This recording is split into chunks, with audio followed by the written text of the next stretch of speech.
Good afternoon or good morning. Today we got two of the top brass here in our city, and this is beginning of Black History Month here in our city.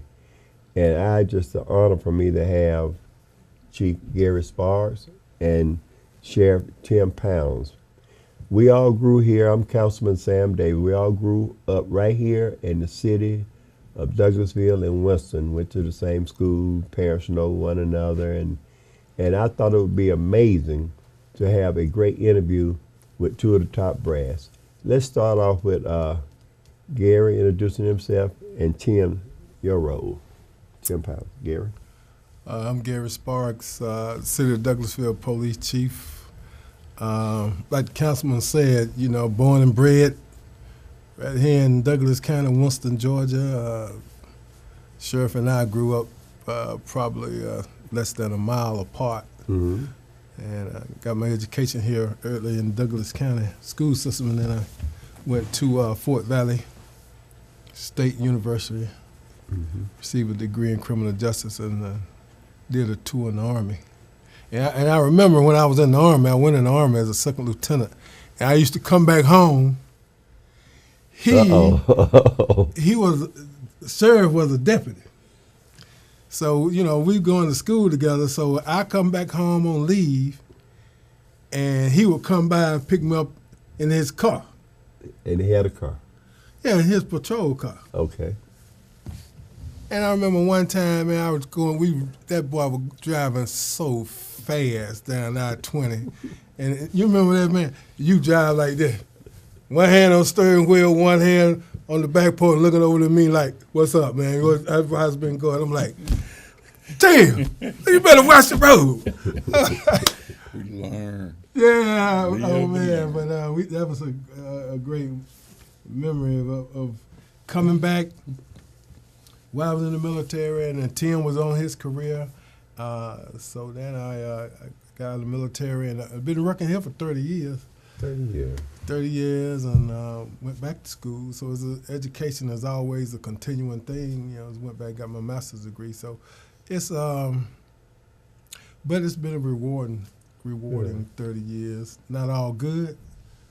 But let's call time out right now. All right, because you can go on and on, but I want to hear from Sheriff Pounds. We both will talk. He got a lot to talk about, especially when he started talking about one of his buddies went down to Carrollton to see a girl in the car, and I think the flat tire or something. But anyway, tell those type of things. You can't tell it all. But go back to Tim. Let's hear from Tim. I'm Tim Pounds. I'm the sheriff here in Douglas County, and I was born in Douglas County, raised in Douglas County. Came from a large family, total of 11 boys and 3 girls. And as Sparks said earlier, we all live there in the Winston area, around the Post Road area. And I started this thing 40 years ago in law enforcement, and this is where I am today. But back, as Sparks said earlier, my patrol days are some days that I will never, ever forget, because I think I came through the ranks. I started out there as a dirt road deputy, to be honest with you. Now, this is Black History Month. So and I started there in the second black that Douglas County ever had, and old Joe Johnson was the first black they ever had. And I patrolled the streets of Douglas County, and I remember things when, back then I was working on Earl Lee, and it just wasn't cool for a black man to be a deputy sheriff. So you was about what? About 19 or 20? 21 years old when I started. 21 years old. Okay, go ahead. And, Joe left once I got there, Joe left, so I kind of left me out there by myself. And I patrolled the streets alone, but the citizens of Douglas County have been really good to me. They really have. They have always treated me like human beings, I guess, so to speak. And it's been a very, very rewarding career. I enjoyed every moment of it. If I had to do it again, I'd do it all over again. Especially starting from the bottom, working your way to the top, because you get understanding of how the sheriff's office actually runs. The sheriff's department got a lot of different divisions, and you need to know something about each one of those divisions if you're planning on being sheriff. And I rose through the ranks. I did it all. I've done detectives. I was a warrant guy. I was a fugitive guy. I patrolled. I did it all. And like I said earlier, I don't regret it, and will not ever regret it. It's just something that if we planning on keeping Douglas County moving forward, Sam, we got to keep on doing what we done to get where we at. It was a long, hard road to the top, but I made it, and so now my job is to make sure Douglas County citizen is safe and secure and got a good place to live, and that's my intentions. So with you growing up here in Gary, so what kind of history have you all seen here that take place in our city? And you talked about the mule train and you patrolling. So how did y'all, when Jose Williams came through with the mule train? I just remember seeing, just because I heard of it. So I had to go see it with my own eyes, which they camped out at Stewart Middle School, and that's the only part that I actually remember about the Jose thing. I remember seeing them over at Stewart Middle School football field where they all camped out at. But actually, when they passed by, when they continued the journey, I didn't see them anymore after that. And Gary? I recall back in bicycle Okay, riding tell days. it. That's right. Me and a group of my friends, we were at the boat ride store. Yeah, the boat ride What was store. his name? Fred Boatwright. Yeah, it was Fred Boatwright, Yeah. Richard Boatwright. Mr. Boatwright, Fred Boatwright store. We used to go up there and buy cookies and sodas. And it just so happened we was at the right place of history at the right time, because when we walked outside, they were coming around the curve.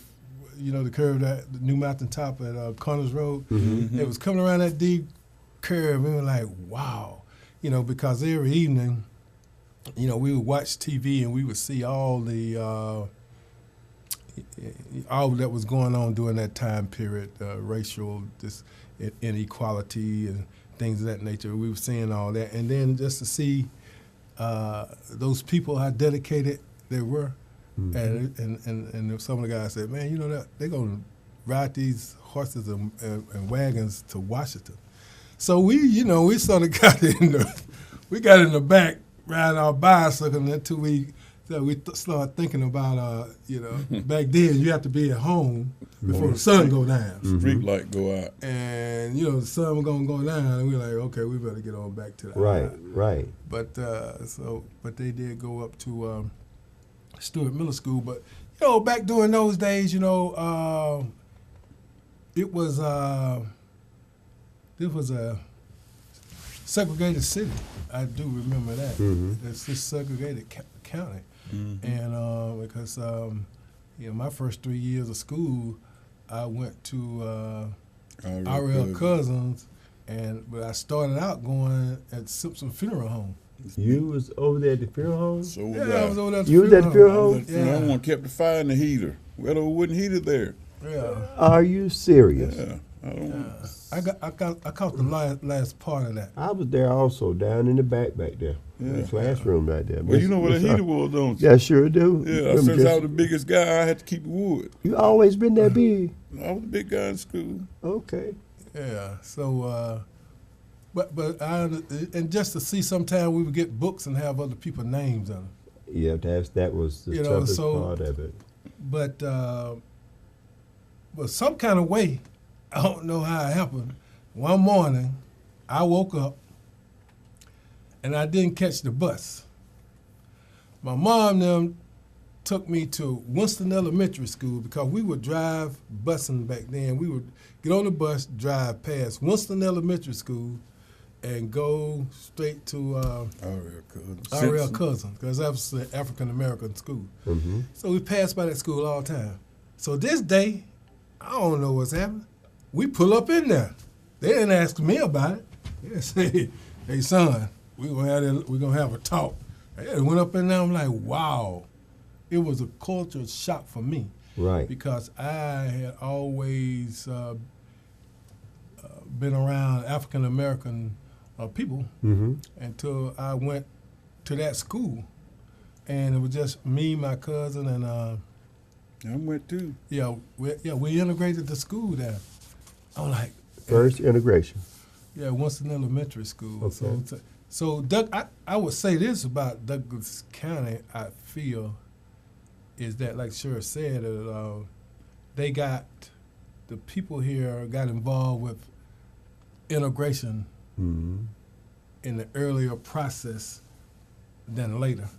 Because I think I was in the third grade. I was like, wow, what's up with this? And I still remember the first white guy that I ever met. I still remember him today. And can you recall his name? Yeah. His name is Mike Mitchell. Mike Mitchell. Over here, Mitchell Mitchell of Plaza. Bobby Hambert. Yeah. Bobby Hambert. Bobby Hambert. Bobby Hambert. Yeah, man. So, those are just long-lasting memories because, we would get out of school and go back home and like, man, this is different. And then you watch TV and see what's going on in the 60s and now be quiet because, had people just trying to be free where they police turning dogs on people and water hose. And I never, ever dreamed about being a police. That wasn't in but God had this thing for me. And we'll stop it right there. Then we're going to come back to Gary. You stop with God had this thing for me. And we're going to pick up there after we hear from Tim doing integration. Mine was a little different. Mine, I ended up cleaning that school. I ended up cleaning that school and then walking the rest of the way home. They called me little Jonathan the Drum because I actually worked at that little school that I went to. Mm-hmm. And, if you really look at what Sparks said, how the people's got involved in what I call doing the right thing. Yeah. And promoters, help us make the way. I remember when, walking home, Sam, if you got close to dark, if a car come, we had to get in the bushes. Get in the bushes, that's right. We didn't want to be out next to that road where they could run in. We was just actually afraid of that. We walking home before it got dark, we had to get in the bushes. And since it was so many of us, we try to walk about 5 at a time. That's right. Go to the store for Mom, walk to the store and get what you want. But we walk about 5 of us at a time back then. And mine was set out. My dad was a security officer for some bank, and I forget the name of the bank. But he wore 2 guns. That excited me. Your daddy, what's your daddy's name? Eddie Pounds. Mr. Eddie Pounds, audience. Yeah, he wore 2 guns, and that really excited me. So I was a little bitty thing, and I said, I want to be a police officer. Even though Daddy wasn't, Daddy was just a security guard. But I want to be a police officer. Then we forget how long I lived. I was still in high school, but I went to Charlie McClarty, which was the chief of police at the time. A little bitty thing. I wasn't big enough to be no. I asked him for a job. He said, son, you ain't old enough. Mm-hmm. But every time I saw Charlie, I would ask him about that job. Mm-hmm. I really wanted to be a police officer. And he said, when you get old enough to come back to see me. Well, when I finally got old enough, I went to work for WSA for a little while. And but I still go see Charlie. I still want that job. Mm-hmm. And Charlie came down one day while I was working on the water line. After I still want the job, and I told him I did. He said I had to come go with him. You got the job. Mm-hmm. Well, 21 years old then. So I left the water department and started working for the city. It was beautiful.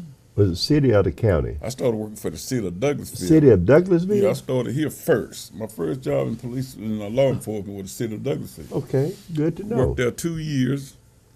But, you could hear them counting, but they was always into something. They just never stopped. We get a little call, and 5 seconds later we finished because it took us 2 seconds to get to it. Uh-huh. So you can hear them county guys, they go on and on and on and on. Uh-huh. And the city was so small, and it was slow to grow. That's right. And, I couldn't be no detective. I couldn't go up that ladder like my intention was. So I said, I'm going to go see Earl. So I went to see the sheriff. I asked him about the job. He didn't have no job at the time. He said, when I get one, I'm going to let you know. Mm-hmm. Well, Earl called me. He said, I got a jailer's opening and a deputy opening. Mm-hmm. I promised to deputy job to Gary Little. You know Gary Little? Yeah, I remember, yeah. He said, I promised that job to Gary. Yeah. He said, but if you want to come be a jailer and learn from there, I said, yeah, I'm coming. He said, okay.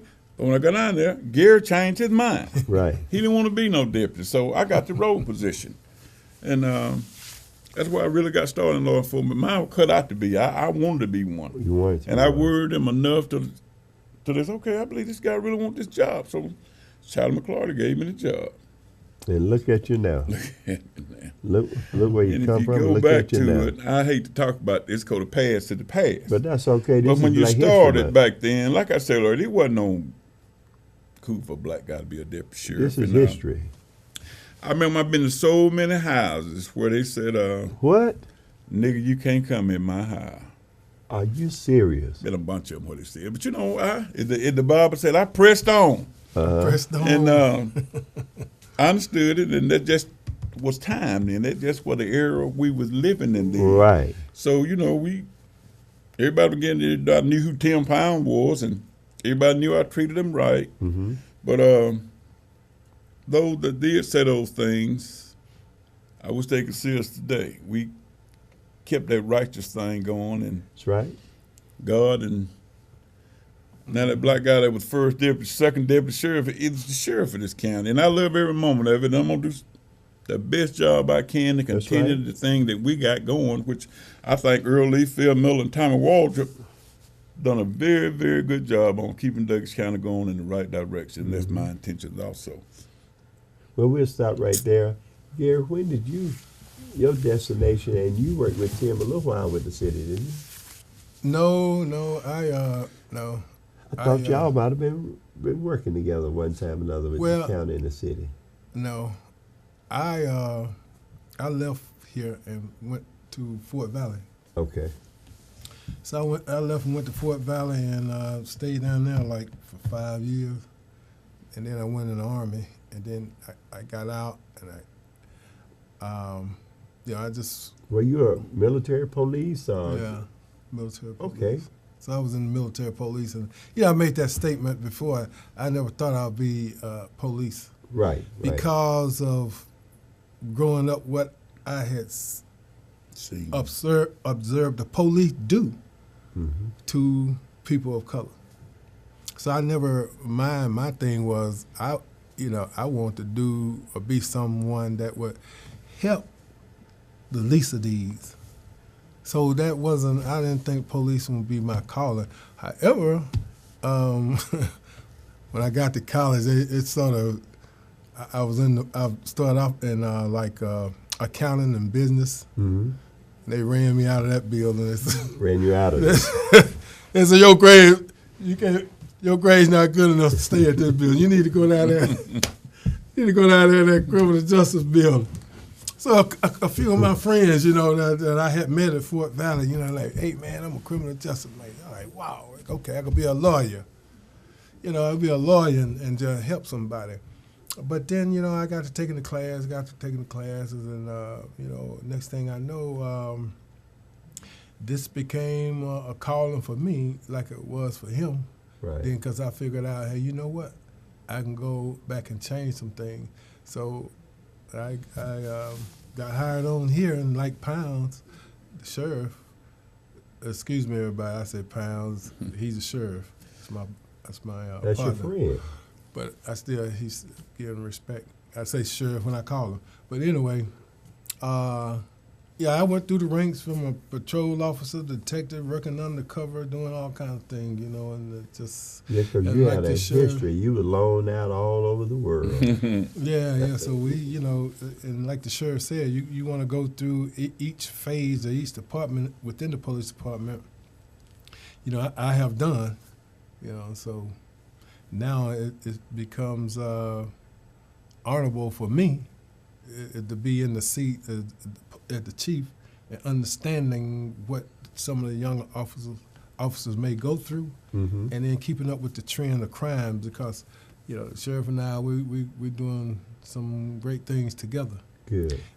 But the most important thing is that to see society turn from that 60s, that mentality, to now the kids is growing up, and Don't know I nothing hope about they don't even see that type of behavior. behavior that was displayed by a great country like we have, that we had to fight for freedom. Some people died. Right. So we standing on the shoulders of some people I know were beat up, but the police used to beat people up around here. You know, my daddy used to tell me, all right, son, you get home at night because there's nothing out there but trouble and the police. Mm-hmm. You know, and some of my people that I knew, you know, that had a very bad experience. But now it's a new day. Right. It's a new day. But you don't need to forget the past, because the people, I think, of people that ignorant of their past, they don't understand what the future may be, because that thing may boomerang back and try to put it back on you again. Right. You know, so we gotta, not us, but people. Society as a whole. Yeah, gotta stay vigilant and just love one another, and just love and treat everybody with respect. You know, That's all. I try to love everybody. I hope, I probably do have some people that hate me, but I don't know who they are. Right. And you know, I pray for them. We all got them. Yeah, but Right. you know, I'm just trying to do what's right. And so, how are you all working together now? As I say, y'all are brothers because you grew up in the household, ate in each other's house, family knew one another. But how today? Now, this is history. You all are history. Gary was taking over our chief. He was one of the black chief here in our city, the only one. And now, Sheriff, this is history. So how are you all accepting this Sam, I as history? really shouldn't like Sparks today. You know, back to the childhood thing, I wasn't going to tell nothing about this, but he caused me to get more whipping than I can ever talk about. Simply because his father and my father was just like that. Right. So, you know, I've seen a lot of him. Right. Yeah. And he led to mischievous. He led to things that wasn't right, but I followed him. I did it. And when we got caught, you know, back then, whoever parent But which caught one him, of y'all getting the oldest? Which one of y'all the about the oldest? same age. I think I'm a month older, a month too older. You know, he look older than me. So you missed a couple of meals until picked up. Go ahead. Yeah, but you know, back then, Yeah. if Mr. Ernest caught me doing something I had no business, he didn't have to ask Daddy. He told my behind up right there. Yeah. But my daddy caught Gary, Yeah. Chief, whooped him right there on the spot, and then he'd tell your dad I had to get you. Yeah. So that's where it went. But see, now if you hit a kid, you must like you going to jail. See, we got so far away from what really worked back in the day. I remember when I-20 stopped at Highway 5. You remember Wasn't that? no I-20 past Highway 5. You going to Alabama, you got to get Bankhead Highway and go Okay. that way. Wasn't on. And I look at all our roads now. I don't know of but 2 dirt roads in the county. And I remember when just about all of them were dirt roads. About all of them was dirt roads. But like Sparks says, time brings about a change. Yeah. And now back to your question. Sparks and I, this is the greatest time, I think, for law enforcement in the city of Douglasville and the county, simply because back when Larry was sheriff, he didn't like the city. So we taught us to be teetotal against the city. The city, okay. And we didn't want to help them do nothing. They couldn't get nothing belong to the county. We were just against them. We didn't want them stopping cars and outside the city, none of that. But Miller came and he started teaching us, and we always wanted to do it anyway. Everybody that wears a badge is a brother, a sister that wears that badge. Right. So since Sparks got it, and we put together some small programs, done some things together. We got a unit we call the Fine Unit. That's mine and that's his. He got 3 cars, and I got 3 cars. And them guys they don't patrol. They try to catch our drug dealers and sit on the interstate and write citations. Right. And we got we think about putting together a better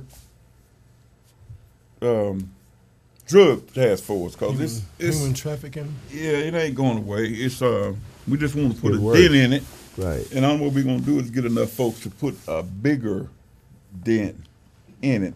And we got some little sting operation going on. I ain't going to talk too much about those, but those things that the city and county desperately needed in order to stop such as stuff as we talked about, the drugs and the prostitution and all that kind of stuff. We got some things going on in that I area. know we don't have prostitution in our city and county. Sam, we just done a sting about how long ago? Maybe a month. Locked A up month 13 of them. 13. 13. Yeah. And trafficking and sex Well, trafficking, all that going on here. what we're looking for is human trafficking. Human of trafficking. juvenile young people. But what we find out is that you know, all of those different crimes are related. Yeah. You know, we're gonna start this unit, and we started out about a month ago, but it's nothing new because that crime has been around since the prostitution beginning of time. Beginning of time. Drugs, So, let's go together. so what we are having visions of, the sheriff and I talked about is they putting a truck stop out there on Thornton Road. Right. I'm familiar with that. All right. So you. I don't want to be a Fulton Industrial. You Well, won't be. that's why You we will trying, not be. That's why we trying to get a Handle on it.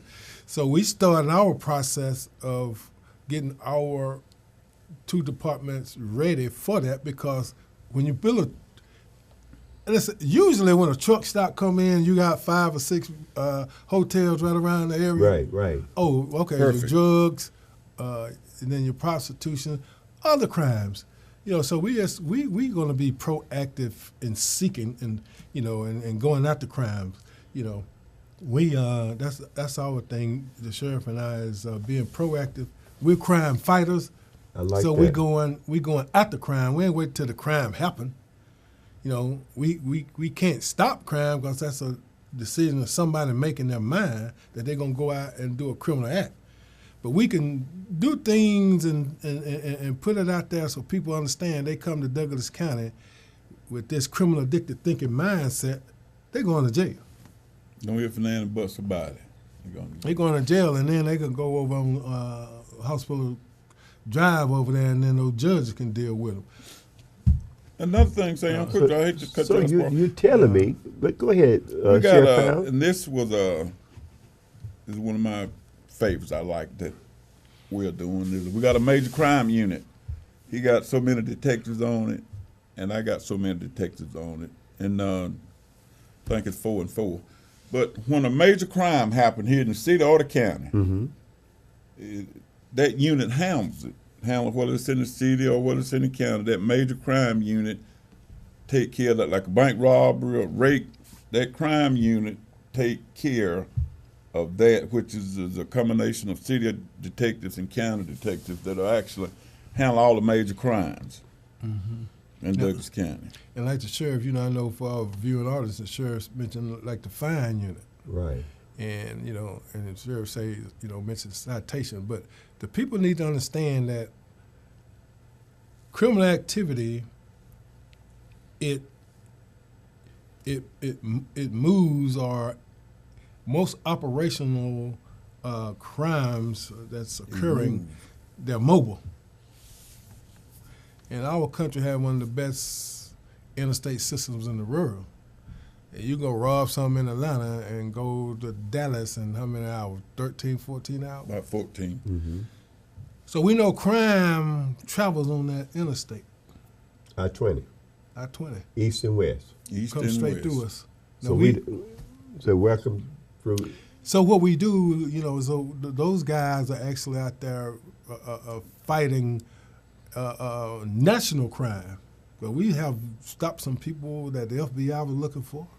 We have stopped major drug dealers, covered a whole lot of money. And we got that money, and then y'all didn't have to give us a lot of money from the city budget. I-20 east and west. Yeah. And, Mostly westbound, though. yeah. If you look at it in the way that when I went to the FBI Academy, I did a drug enforcement class, and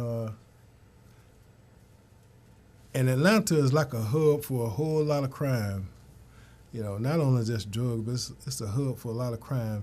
And that I-20 comes in, and then you got 75, 85 going north, south, and then on the other side you have let's go from Savannah to New 16? York, 16 or whatever it is. 95. So, right. So Atlanta is like a hub, right? It is. And it's a warehouse hub, you know, for all types of crime. So what we do, we know that, we understand that, so we sit out there because those criminal elements, those products, material that's criminally, whereas thousands of forgery type of Jordan shoes, it's going to hit the street.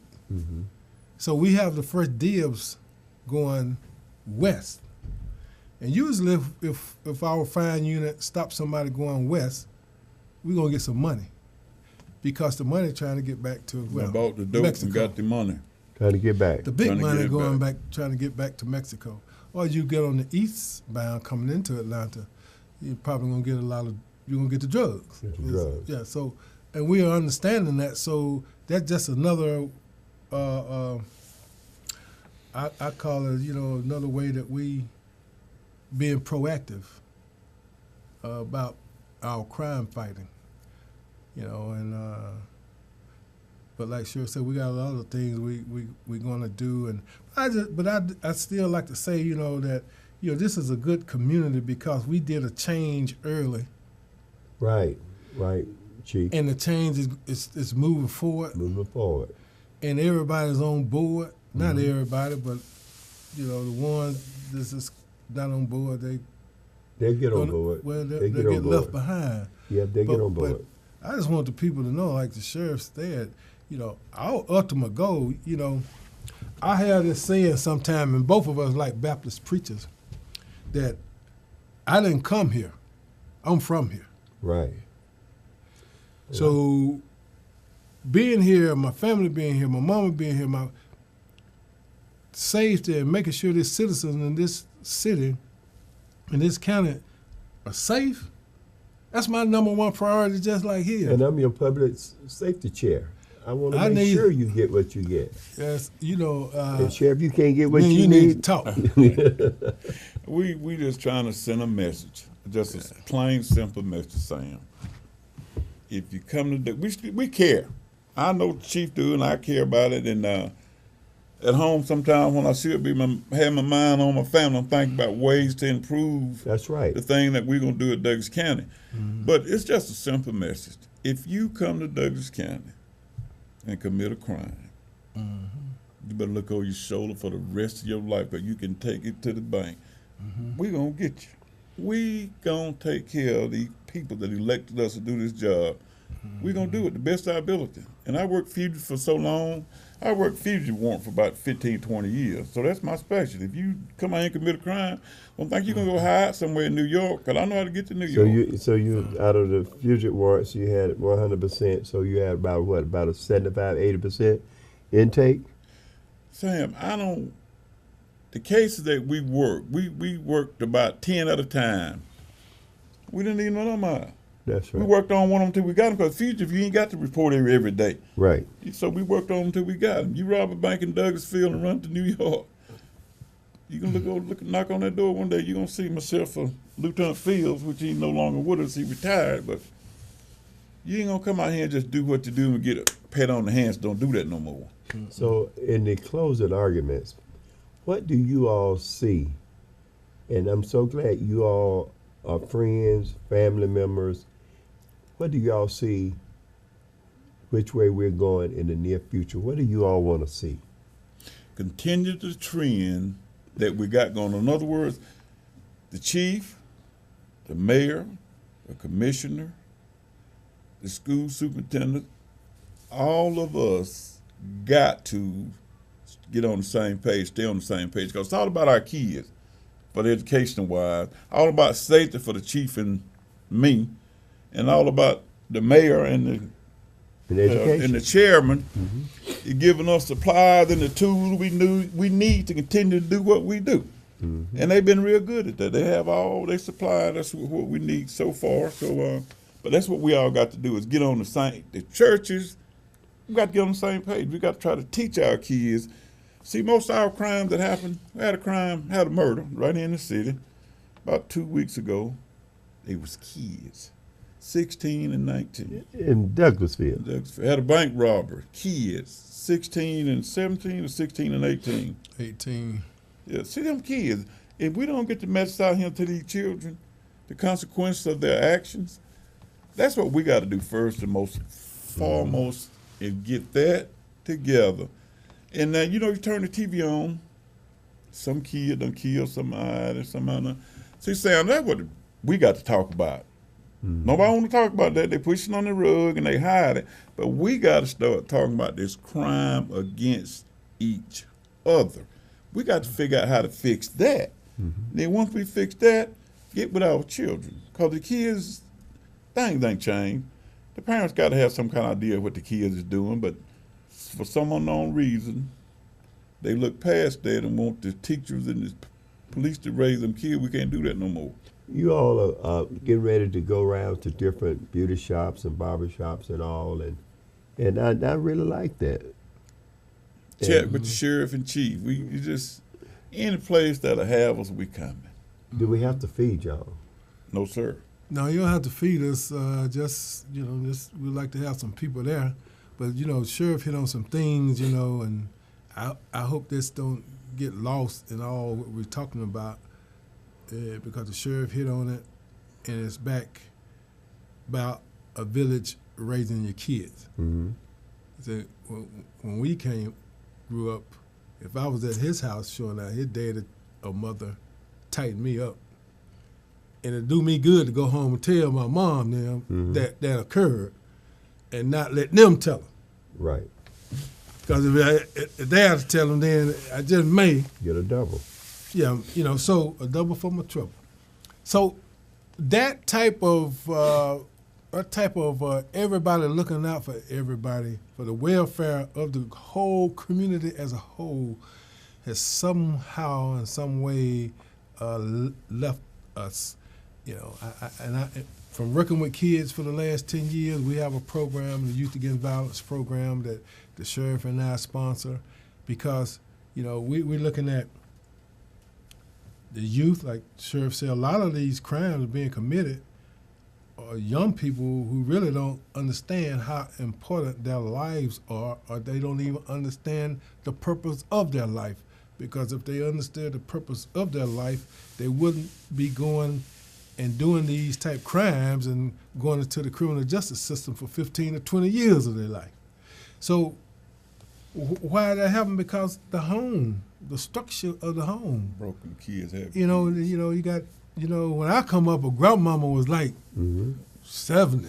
Got some 35 years old. Now grandmama might be 28. That's right. Mm-hmm. I mean, it real is what a real is. Right. But and not being, if a kid out there, I was always like this. My son was out there, my daughter she always did good, but my son was out there doing something wrong, and somebody tell me, I didn't get mad because they said, he out there doing that, and I had to, oh no. My thing is, why you doing that, boy? My dad used to tell me, don't make me have to come to school. That's right. I mean, I got to come back from work. Right. So you get there and do now. I come to school when some injustices are done, but don't you be up there showing your, like saying something. But anyway. Well, we had to calm these two down because they are serious about and compassionate about what they do for the city and the county. Yeah. So we got about 5 minutes, young men. So anything y'all want to tell us that the viewing audience need to know? Because I'm glad we touched on all these subjects, and we got out of Black History, got to go on what we need to do to provide services and public safety here in our city and county, and you all do help other surrounding counties, I'm sure of. Mm-hmm. So you all works together. Quickly, I'd like to say I'm still working hard on this Neighborhood Watch program because it is a part of the community. I want the community. In other words, I don't want folks saying, I ain't going to get involved. So if you got a neighborhood that you want a community watch set up in so you can actually learn what to look for, and ain't no crime too small or none too big. We want to set this neighborhood watch up in every subdivision we can set it up in that will call us and say, look, we want to know about your neighborhood watch. And do that. And the last thing, I want to be able to teach these children the difference between a misdemeanor and a felon. You know, if you get that felon on your record, Sam, you're done. You don't. It won't ever come off your record. You know, we get to drinking sometime and don't really know what we're doing when we do commit that crime while we drinking. That still remain on your record. No good job. Someone you can't get a good education because it don't you no good to get a criminal justice degree. You can't never be in law enforcement. So that's the two things I want to leave with you. Okay, Sparks? You know, along the same lines as the sheriff is, if you see something, you need to say something. Yeah. You know, the police department, and the sheriff department, we are only extensions of the community. So if a community is emboldening somebody that's living in their community and they know they over there selling dope, they know they doing something that's not right, and you don't call, well, you part of the problem. You can't sit back, allow things to happen, and not get involved. I hear it all the time. Well, that's their business.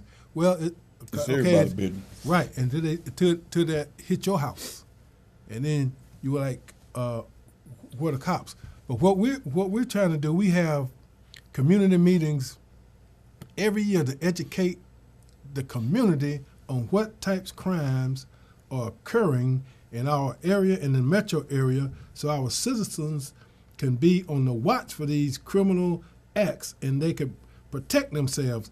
But when we have these town hall meetings and things, we get a very low turnout. Low turnout.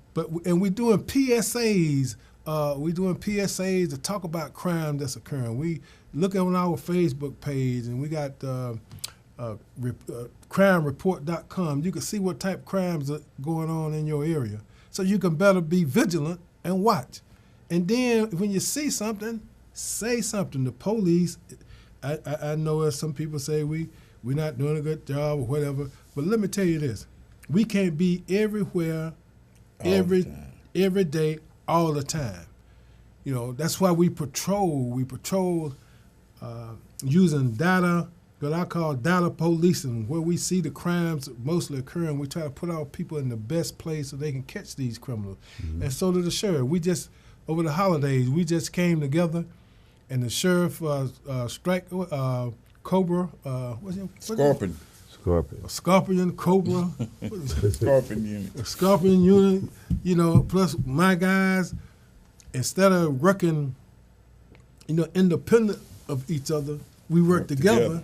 And that way we had more manpower in areas. So we didn't really have a lot of the crime that we had seen in years before because we came together. Okay, good. But the main point to the public is get involved. Get involved. You got to take responsibility of where you live. You want to come home and be safe in your place, right? So you driving down the street, you see something a few houses up, you don't think it's right, probably not. Call 911. That's how you get us. Call 911. I don't care what it is. Call 911. You think, well, I want to worry about that. Call 911. Put us on point. Then that way we can get there and take care of these issues. But it's going to take all of us working together. Excuse me. Small thing lead to bigger things. Yeah, you know, when I worked drugs, right? Mm-hmm. When I did undercover drugs, you know how we would catch. I had this saying, like the sheriff said, you catch a big fish with a little fish, like a little minnow. You don't know how to fish. No, yeah. You throw a little fish out there. I get a man with kibbles and bits with an ounce. Then I catch him. He gonna turn me on to the half a key guy. I catch the half a key guy. He gonna turn me on to the 5-10 key guy. And that's how it works. Oh, yes, in some respects, yeah. That's how it works. So that's why I said nothing too small, nothing too little, because you don't never know what it could turn into. And just think, Sam, if I got 200 deputies, that's 200 set of eyes I got. Mm-hmm. But if I got every community involved, look how many extra set of eyes I have on helping me cut down on this crime. Exactly. Right. So you all, we gonna close out now. So, what do you want to tell the viewing audience? I know. What do you want to tell the viewing? Because we have a lot we can go on and on and on and on. Yeah. But today is the day that I wanted the viewing audience to know it's all about Black history, but what we are doing as two of our Black leaders here in our city, our main Black leaders, Sheriff and Chief in our city. So now the table's set, everybody's good, we are one. What we want to leave the listening audience? You go first, Sheriff. I want them to go back to being real parents. You know, for some unknown reason, parents think they can't spank their child. The Bible tells you can spank your child, and the law said it don't tell you can't spank your child. It don't tell you that. Okay. You can't take no 2x4 and hit them upside the head or nothing like that. But you can still discipline your children. Go back to looking in their book bag. Go back to making them leave that door open. Let's go back to being real parents so we can save these children, because we lose them at a rate that ain't nobody gonna understand but the chief. What kind of rate we losing these children as. Go back to being parents. If you got some kids that need to be talked to, or needs either bring them to me or bring them to the chief, and let's talk to them. But go back to being real parents. Go back to being involved in the community as a whole. Go back to being involved in that community. And Sheriff's Office, you can come anytime you so desire to roll call. You can find out what I was intentional for this day, the next day. Get back involved in that Sheriff's Office community-wise, and just stay in touch with us so we can better assist you in what's going on in the community. Okay, Sparks. Yes, I just like the community to know that we are one, and with the community, there's no us against them. I speak for the sheriff. I will. If he's here. If you don't agree, I don't believe in no thin blue line. I believe in justice. I believe in you're accountable. So we hold our people accountable. Exactly. So for what they do, we believe in constitutional justice and policing.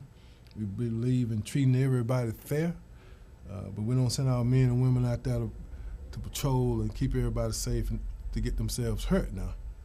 I believe that every citizen that we work for, you need to come by and see what our philosophy is. Don't wait until something occur and then everybody coming down to the police department, the sheriff's department, and you haven't even been involved to come by the police department and say, I want to talk to the chief. What is police philosophy? What are y'all values? How are you training? Mission. Yeah, how are you training your guys? Because here's the deal, social media. I don't even look at it, but there's people on that social media tip. But if something happened in Detroit with an officer, I really don't have anything to do with it because I'm in Douglasville. Mm-hmm. I train my officers here. He trained his officers here. Mm-hmm. And we try to train them around all the incidents that we see occurring throughout the nation to how they could be better officers to the community. And see, I believe in the safety of, the community. If you go back and I'll make this quick. The sheriff said, okay, back in the day when we used to have to walk the street, he said, you're walking down the street and it get dark, the car come, you jump. And because we as African Americans didn't want something thrown out that vehicle. That's right. And hit you upside the head, or somebody jump out and want to fight just because of the color of your skin. Right. Now, we done came this far. Right. And now we hopefully won't have to deal with that. But some of our people are afraid of the police. Well, fear. I think the raise the fear that you need to come and be involved with the police. That's why we try to do our DCOP program, Douglasville Community Outreach Program, where we go into the community and knock on doors. Sheriff just had a big thing in the community where he cook hot dogs. We doing all kind of things. We have we're doing a lot of things to empower, to build that bridge the gap for communication. So my thing would be to get involved, come see us, come see what we're about. And remember that only thing I myself, and I speak for the sheriff, is we just about trying to do a good job and keep everybody in this county safe and this city safe by working together. And the big key to working together is the community being involved. Okay, thank you all today for coming, Sheriff and Chief Sparks. Glad we got this out of the way. You've been hounding us for like 3 weeks. 3 weeks, and I'm glad our viewing audience got a chance to hear from our men, and we do have women on our staff, and I think both agencies are hiring, so make sure you get out. And as I close, we are one, another year for continuing moments in Black history here in our city of Douglasville. Thank you and goodbye.